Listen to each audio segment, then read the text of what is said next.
the first time that I can ever remember hearing the voice of God, I wasn't going to church or anything. So when I first moved back from Nashville, I was an agnostic. And, I first I knew I knew I was having a drinking problem, but I didn't know if I was addicted or not. And one time I was with my mom and you know, I just kind of opened up to her and expressed to her that, I was struggling. And she said to me, Patrick, read the Psalms, the Psalms. I didn't, I was agnostic. So, but I find a Bible and I start reading the Psalms. And the first time that I can ever remember hearing the voice of God, I wasn't going to church or anything. This was just after I moved back from Nashville, 25 years old. And I did hear something, and it was the Lord.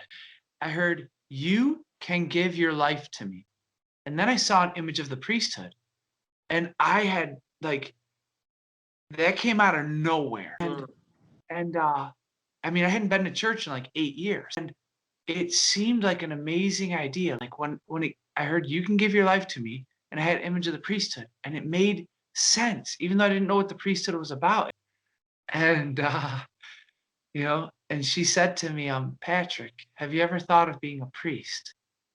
And that memory from that one day when I was 25 years old that I didn't understand, but I knew it was good, came rushing back. And I said, there was one time.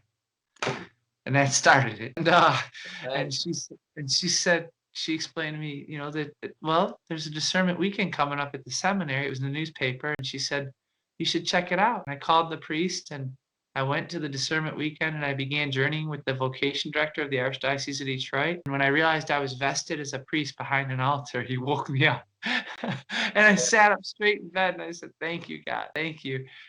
So that's the story of how I got called to be a priest, man. And it's directly tied to him saving me from addiction and suicidal thoughts.